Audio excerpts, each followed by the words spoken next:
বিজেপির দালাল বিচারপতির বিরুদ্ধে বিরাট বড় ঘোষণা দিলেন মুখ্যমন্ত্রী মমতা বন্দ্যোপাধ্যায়। চাকরি বাতিল মামলাকে নিয়ে মুখ্যমন্ত্রী মমতা বন্দ্যোপাধ্যায় সরাসরি বিজেপির দালাল বিচারপতি অভিজিৎ গাঙ্গুলির বিরুদ্ধে যে কড়া ঘোষণা করেছে, তাতেই এই বিজেপির দালাল বিচারপতি অভিজিৎ গাঙ্গুলির পুরোপুরি 12টা বেজে গেল।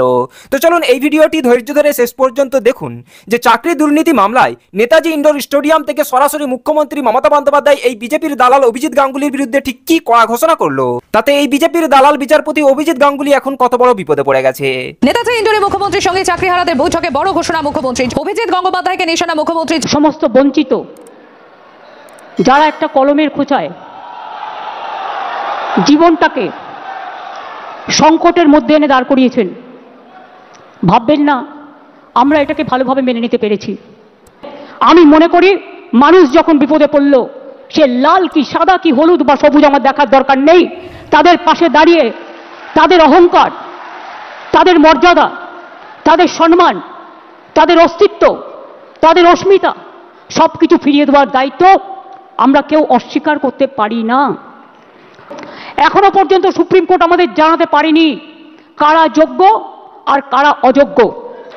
2022 থেকে খেলা শুরু করেছিল, একটা নোংরা খেলা। চাকরি দেওয়ার ক্ষমতা নেই, চাকরির কারার যাদের ক্ষমতা আছে তাদের আমি ধিক্কার জানাই। আপনাদের একটা জিনিস বুঝতে হবে, কোনটা মুখ আর কোনটা মুখোশ। বলছে 26-এ ভোটে পরাজয় হলে আমরা চাকরি করে দেবো।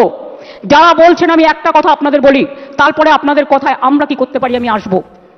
তার কারণ কদিন ধরে আমাকে প্রচন্ডভাবে যে মানুষটা জানে না কি হয়েছে, যে মানুষটা কোনো ব্যাপারে আমি চ্যালেঞ্জ করে বলছি, আমি আমার জীবনে জেনে শুনে কোনো পানিশমেন্ট কাউকে দিইনি এবং মনে রাখবেন জেনে শুনে কারো চাকরি খাইনি। কোর্ট যদি প্রশাসনকে দিত, কোর্ট নিশ্চয়ই কোর্টের কথা মেনে প্রশাসন যে কাজটা করতে পারত। মনে রাখবেন আমায় যদি কেউ চ্যালেঞ্জ করে, আমি কিন্তু চ্যালেঞ্জটাকে মোকাবিলা করতে জানি। আমি কোর্টকে বলছি না, এটা কোর্টের দোষ নয়, দোষ তো সেই মুখ আর মুখোশদের যারা আপনাদের নিয়ে খেলা করেছে। বাট আমি একটা কথা বলতে চাই, আমি বেঁচে থাকাকালীন যোগ্য প্রার্থীদের কারো চাকরি কেড়ে নিতে দেব না। It is my commitment. শিক্ষা ব্যবস্থাকে ভেঙে ফেলার জন্য একটা চক্রান্ত চলছে, একটা পরিকল্পনা চলছে। 9, 10, 11, 12 এর টিচাররা gateway of the higher education তারা তৈরি করে, তারা অনেকে খাতা দেখছে, তারা অনেকে গোল্ড মেডালিস্ট আছে, তাদের জীবনে ভালো রেজাল্ট করে এসছে। সবাইকে চোর বলে দিচ্ছেন, সবাইকে অযোগ্য বলে দিচ্ছেন। এই বলবার অধিকার আপনাদের দিল কে? আমি সরাসরি চ্যালেঞ্জ করছি। আর এই রায়ের পেছনে কিছু খেলা তো নেই। সেই খেলাটা কে খেলেছেন? একজন প্রধান বিচারপতি স্টে করে দিচ্ছেন। আমরা তো মনে করি আইনের সম্মান একজন যেটা করে, উচ্চ আদালতের সর্বোচ্চ আদালত ন্যায় দেবেন। সুপ্রিম কোর্ট বলেনি কে যোগ্য আর কে অযোগ্য, তালিকা দেয়নি। সরকারকে যোগ্য ও অযোগ্যদের আলাদা করার সুযোগ আদালত দেয়নি, ফ্যাক্ট ফাইন্ডিং এর অনুমতিও দেয়নি।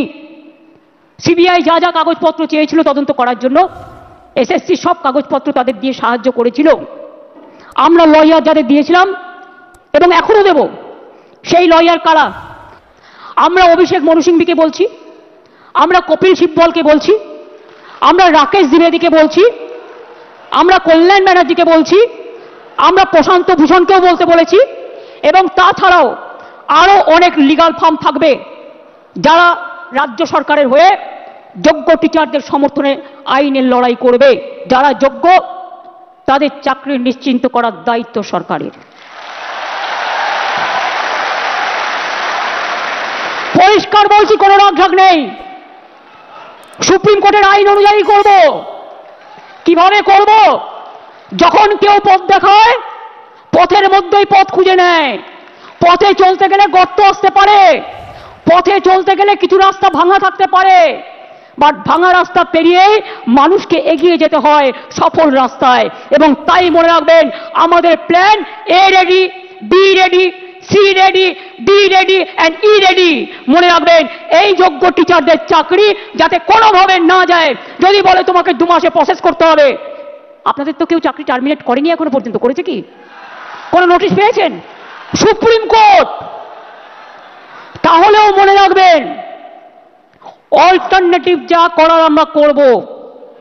এবং সেক্ষেত্রে আপনারা যাতে আবার চাকরি ফিরে পান, তার ব্যবস্থা প্রসেসের মধ্যে দিয়েই 2 মাসের মধ্যেই কমপ্লিট হবে এবং আপনাদের চাকরি ব্রেক হবে না, কারণ আপনার এক্সপিরিয়েন্স এবং অ্যাডিশনাল কনসেশন আপনারা পাবেন যারা 10 বছর ধরে চাকরি করছেন। এটা মাথায় রাখবেন।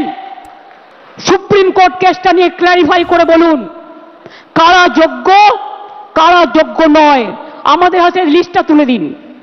2 হচ্ছে, আমরা এটাও জানতে চাইব শিক্ষা ব্যবস্থাকে ভেঙে দেওয়ার অধিকার তো কারণেই। 2-3টে এক্সাম্পল দিচ্ছি। মধ্যপ্রদেশের ভেপম কেলেঙ্কারি, বিজেপির রাজ্যে কতজন মানুষকে খুন করা হয়েছিল? 89 জন, আজ পর্যন্ত বিচার পায়নি। নিট নিয়ে অনেক অভিযোগ উঠেছিল, সুপ্রিম কোর্ট নিট কিন্তু বাতিল করে দেয়নি। শুধু বাংলাকে টার্গেট করা হচ্ছে কেন, এটা আমরা জানতে চাই। বিহারে কি হয়েছে, রাজস্থানে কি হয়েছে, ইউপিতে কি হয়েছে? সিপিএম এর আমলে চিরকুট দিয়ে চাকরি হয়েছে এবং বিজেপি রাজ্যেও হয়েছে। অস্বীকার করতে পারবেন না। বাংলার ট্যালেন্টকে আপনারা ভয় পান। আমার জীবনে কথা মানে কথা, আমি যদি কাউকে কথা দিই আমি লাস্ট পর্যন্ত সেই কাজটা করে দেখাই। এই আঘাত আপনাদের আঘাত নয়, এই আঘাত আমার উপর মানসিকভাবে আঘাত, আমাদের সরকারকে আঘাত করেছে। এই আঘাতের প্রত্যুত্তর আমরা ফিরিয়ে দেবো কাজের মধ্যে দিয়ে। ত্রিপুরায় 10,000 টিচারের চাকরি হয়ে গিয়েছিল কোর্টের জন্য। বিজেপির ম্যানিফেস্টে বলা হয়েছিল, প্রতিশ্রুতিতে প্রথমবার, এবার তো দ্বিতীয়বার এসছে, যে তারা জিতলে সব টিচারদের চাকরি ফিরিয়ে দেবে। দেয় তো নি, উপরন্তু যারা প্রতিবাদ করতে গিয়েছিল তাদের মাথাগুলো মেরে ফাটিয়ে দিয়েছে। সুতরাং মনে রাখবেন, এদের বিশ্বাস করবেন না। তাই এই কেসটাও আমরা লড়বো, just like a royal Bengal tiger. আপনারা নিশ্চিন্তে থাকুন, চিন্তা করবেন না এবং যোগ্য অযোগ্যের মধ্যে গন্ডগোল লাগাবেন না। ফার্স্ট আমাদের তদন্তটা করতে দিন। মনে রাখবেন, কোর্টের আইনেই 2টো পথ খোলা আছে, সেই পথ খোলা থেকে আমরা আপনাদের ব্যবস্থা করে দেব। প্রথমে অভিজিৎ বাবুর বেঞ্চে, সিঙ্গেল বেঞ্চে একাদশ দ্বাদশ শ্রেণীর বাতিল করে দেওয়া হয় লিস্ট। তারপরে ডিভিশন বেঞ্চে অন্যান্যদেরটা সবটাই করা হয় এবং সিবিআইকে কেসটা দেওয়া হয়।